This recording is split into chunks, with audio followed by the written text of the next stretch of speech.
Siguiendo con ese tema, me parece también muy importante, y se lo voy a poner es un poquito más corto, un poco lo que dijo la secretaria de Gobernación, porque Luisa María Alcalde fue al evento de la Constitución, del aniversario número 107 de la promulgación de la Constitución, pero fue a Querétaro, ¿no? El lugar donde nace la Constitución. Entonces, Luisa María Alcalde, desde allá, siendo la secretaria de Gobernación más joven y además mujer que ha tenido México, presenta un discurso que va también muy de la mano, digamos que complementa un poco lo que el presidente Andrés Manuel López Obrador dijo en el suyo. Vamos a escuchar un poco ese tema y ahorita nos vamos con las reacciones que ya tenemos de algunos integrantes del Poder Judicial, que ya tenemos del PAN y del PRI, por ejemplo, reacciones a estas presentaciones de reformas que hace el presidente Andrés Manuel López Obrador. Marcela Guerra Castillo, senadora presidenta Ana Lilia Rivera Rivera, ministro Alberto Pérez Dayán, gobernador Mauricio Curi, compañeras, compañeros del Gabinete de Seguridad, gobernadoras, gobernadores, integrantes del gabinete, a todos los saludamos en representación del presidente de los Estados Unidos mexicanos, el licenciado Andrés Manuel López Obrador. Hoy es un día histórico para la arquitectura constitucional. Nos encontramos en el Teatro de la República, el lugar en donde se entonó por primera vez el himno nacional y el escenario del Congreso Constituyente de 1917. Y hoy por la tarde, el presidente Andrés Manuel López Obrador presentará un importante paquete de iniciativas de reformas constitucionales y lo hará desde otro espacio legislativo, el recinto parlamentario ubicado en Palacio Nacional, el lugar donde se discutió y juró la Constitución un 5 de febrero de 1857. La fecha para ambas constituciones es la misma, 5 de febrero, y la decretó el presidente Benito Juárez en 1861 como fiesta nacional. Así, dos lugares, dos momentos, una misma fecha y un solo sentimiento, el del artículo 40 de la Constitución. Es voluntad del pueblo mexicano constituirse en una república representativa, democrática, laica y federal, compuesta por estados libres y soberanos, unidos en una federación establecida según los principios de esta ley fundamental.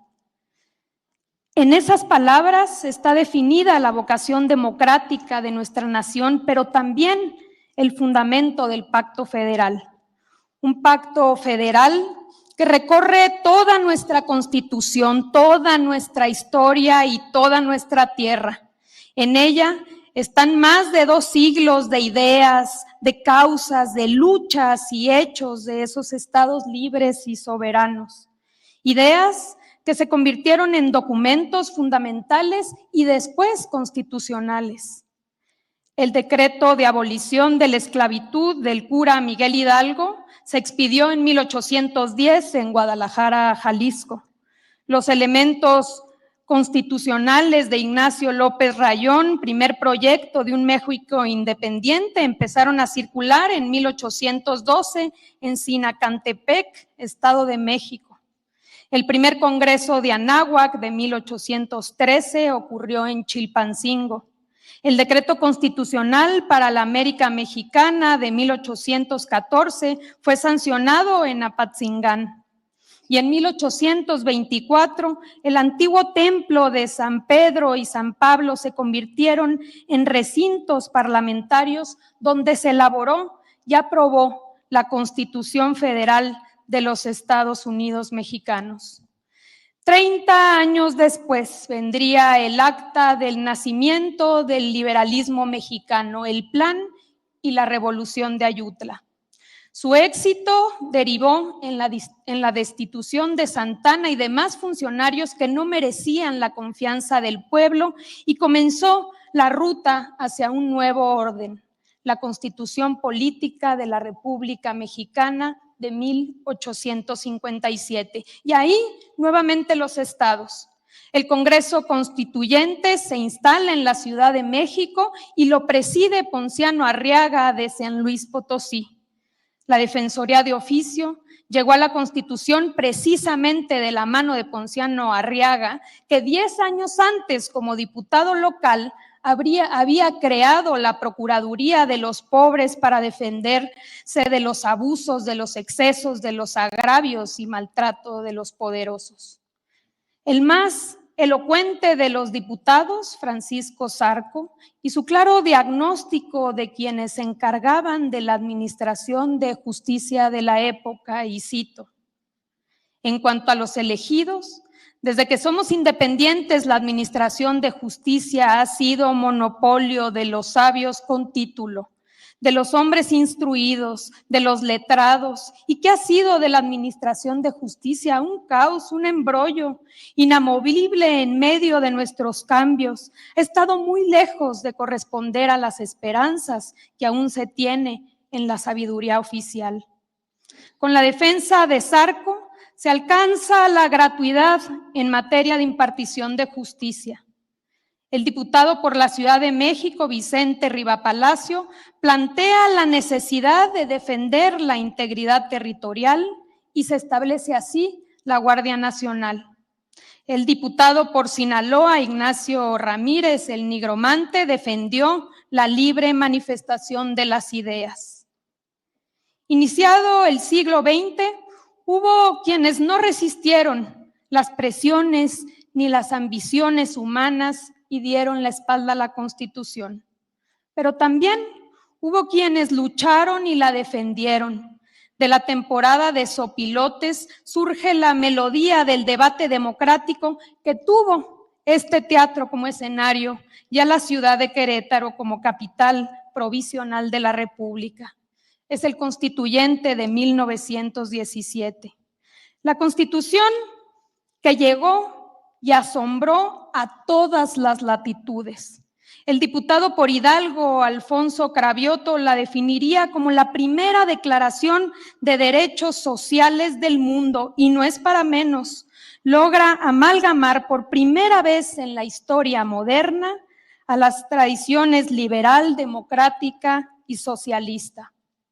En el artículo 3, Francisco J. Mújica empieza a delinear la reforma que vendría 17 años después. La educación será socialista y además de excluir toda doctrina religiosa, combatirá el fanatismo y los prejuicios, para lo cual la escuela organizará sus enseñanzas y actividades en forma que permita crear en la juventud un concepto racional y exacto del universo y de la vida social. El diputado por Coahuila, José María Rodríguez, médico cirujano, planteó federalizar el sistema de salubridad para poder prevenir y disuadir enfermedades y adicciones bajo una misma organización. La profundidad del artículo 27 constitucional que inspiró uno de los sonetos de Griselda Álvarez Ponce de León en su glosa de la Constitución. El artículo trata de lo agrario, de la pequeña propiedad, y mete en extensos reglones que compete sobre todo al derecho parcelario. Habla de concesión de minerales, de abastecer eléctrica energía, de bienes y recursos naturales, de tribunales y ganadería, y establecer reservas nacionales que a la justicia rindan pleitesía. Una rica nación, si la examino, con petróleo, con minas, con deseo de tener democracia por destino y de ser soberana por fogueo.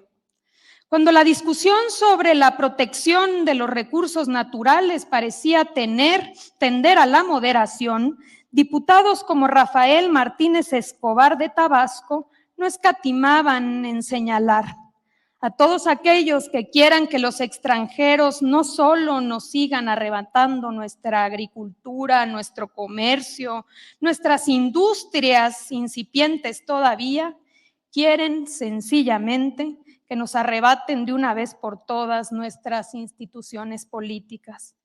El diputado del Estado de México, Carlos Graciadas, aportó ideas para salvaguardar los derechos de los trabajadores y la importancia de definir una remuneración justa.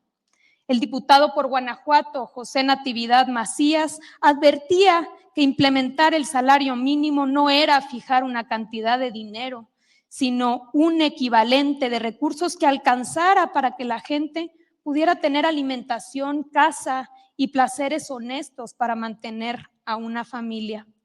Incluso en ese constituyente hace ya más de 100 años se debatía sobre el maltrato animal. Es el propio Mújica quien en la discusión habla a favor de los animales. En el juego de gallos no hay de noble sino el duelo de los animales. Lo brutal está de parte de los hombres.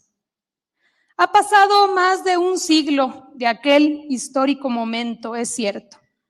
Es cierto que se han ampliado derechos individuales y se han reconocido derechos colectivos, pero igual de cierto es que hasta la Constitución llegó el avasallante neoliberalismo y se crearon en ella aparatos para proteger intereses privados sobre los públicos. Llegaron las privatizaciones, se instauró la mala idea de construir el bienestar desde arriba y con exclusiones. Se trastocó así el sentido social de la propia Constitución. Ahí está un poco también de lo que dijo la secretaria de Gobernación, Luisa María Alcalde, sobre estas reformas. Me encanta, por supuesto, la parte del tema animal, porque dice que en realidad los, los animales no, digamos que en traducido a palabras que diría yo, los animales parecen tener más humanidad que el ser humano. Así, nada más, meramente. Entonces, la secretaria de Gobernación ya sabemos que ya entregó este paquete de reformas a la Cámara de Diputados, se lo entrega a la presidenta de la Cámara de Diputados, a Marcela Guerra, que es priista, se lo entrega pues a los diputados para su discusión y su aprobación.